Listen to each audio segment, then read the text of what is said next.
Well, I just did a 1.5 minute rant and forgot to push the record button.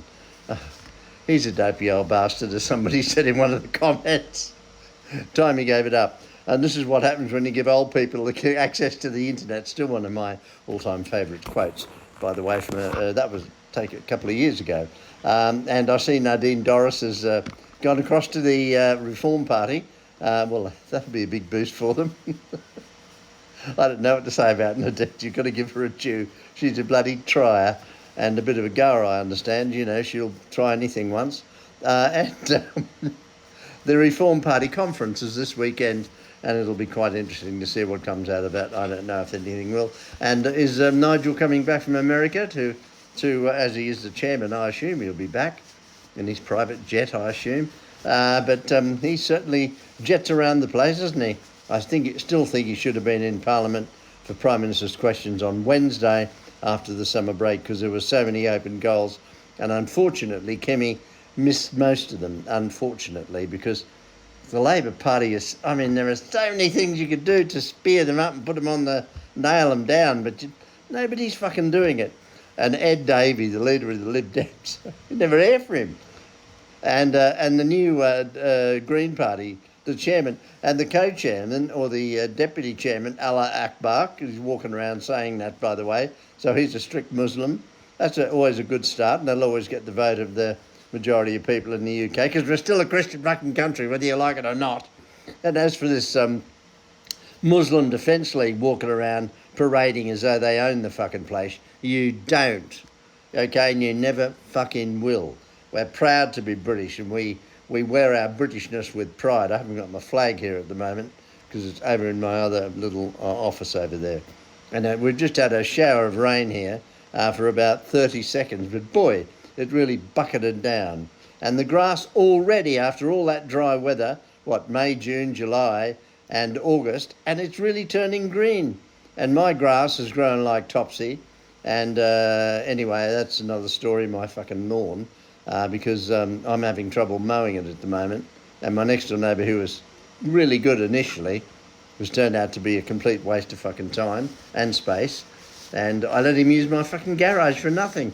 They never even got to say a thank you. God, bloody neighbours, honestly. I'm too generous, that's my problem, and I'm too nice. When I'm not nice, you know, I can do a Peter Shaw with the best of them. I can be a real prick. But as I've got older, I've become wiser and tend to zip it. But in the old days, I would fly off the fucking handle at the drop of a hat. And Margaret used to say to me, I used to spend most of my time in Kuwait going back to people I'd been to parties to, because there were lots of parties in Kuwait, I can tell you. And I'd have to go back and apologise.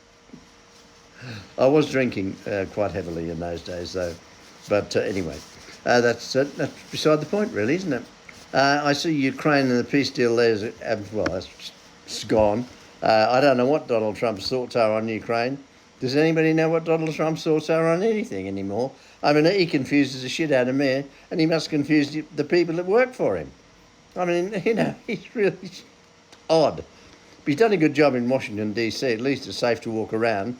And the black mayor of Chicago, who obviously doesn't know what's going on in her own town, or his own town, is it he or she? I can't remember. Anyway, the crime rate there is horrendous, and the number of murders, mostly black on black, is appalling. And he should bring the National Guard in there, but you can't do that for every major city. Isn't gun control something that Americans should think about? Oh, I know it's a thorny subject. You know, we've got the right to bear arms and all the rest of it. Well, the rest of the world seems to cope without it, okay? And you wouldn't have all those bloody terrible crimes being committed by people, because access to guns and rifles and all sorts of equipment is so easy in America. And gun crime, well, my God, it's just appalling. And it really is. I would think most Americans must be concerned about it, aren't they? Tell me. And don't tell me the old story that it's not guns that kill people, it's people that kill people. I know it's fucking people, because they have to pull the trigger. But you know what I mean? Something's got to be done, because Australia had the problem. We had that shooting many, many years ago, and, you know, all the revolvers and automatic weapons were taken. It didn't go down well with the people. And my brother, we had a couple of automatic rifles but he had to get rid of them in the end, because the fines were pretty severe. But anyway, it is what it is. I don't know what's going to happen in America. I wish I did. It's such an important part of it. The people in America I find are amazing. I love going over there. The people are always so nice, and I love the place, and I just want it to be safe. Mind you, talk about crime out of control in London, because you've got the world's worst fucking mayor, that Sadiq Khan, I can't stand. And he's in there, and he wants to stay there again. And Londoners keep voting him in. The once great city of London, eh? How the mighty have fallen. But anyway, there are other cities in the UK, We never talk about it. We never talk about Manchester or Birmingham, and they're in trouble with their Labour Council. And you got Leeds and the beautiful city of York and Newcastle on Tyne and Stoke-on-Trent. That's gone down the tube since I was there when my first wife came from Stoke-on-Trent. We lived in Mount Cop. Do you know where Mount Cop is? Mount Cop, the highest point in Cheshire. Yeah, and I remember going there when I first arrived in England. We drove from Heathrow to Mount Cop. Her father drove in a Ford Anglia, and I sat in the back, and I'm 5'11", and I had my head like that, and it took about 9 hours. I'll never ever forget it. And I don't know where he went. And my wife said, just stay calm. He doesn't do this very often. Oh my God, that was welcome to England. And then we got there. They had no central heating. They had to put the fire on in the lounge and in the kitchen. He was as tight as a bull's arse in fly time. Now, ever so nice, but they were tight. I mean, he had ice on the inside of the fucking windows. And I had to ask to have the heating put on to have a shower, because I was from Australia. I used to shower every day. Anyway, that's another story. They were lovely people. And I used to walk down to Biddulph, because they were pretty tight on the old food as well, and I ate like a horse in those days. I used to walk down to Biddulph, which is about 3 mile away, and eat about 3 meat pies. And that was the first time I ever met somebody. She kept calling me love, and I thought it was rather nice. But anyway, lovely people. And anyway, it's just one of these nonsense post today. I don't want to be too serious. The world's in a shitstorm. You've got Greta going across the Mediterranean now, and she's going to sort out the situation in Gaza.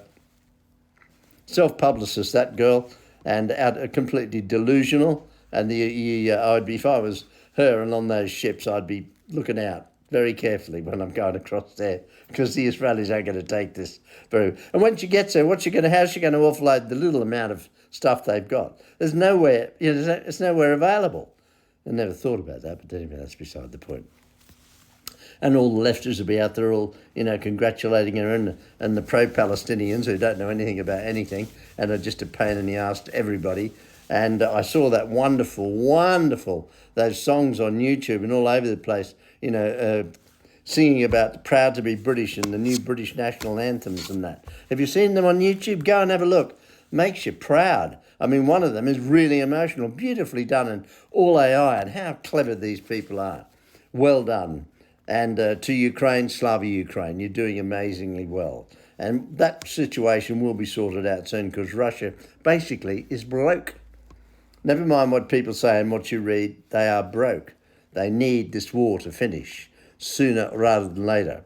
And I hope it does too for the people of Ukraine, because they've suffered 3.5 years. Where are all the demonstrations against Russia? No, none.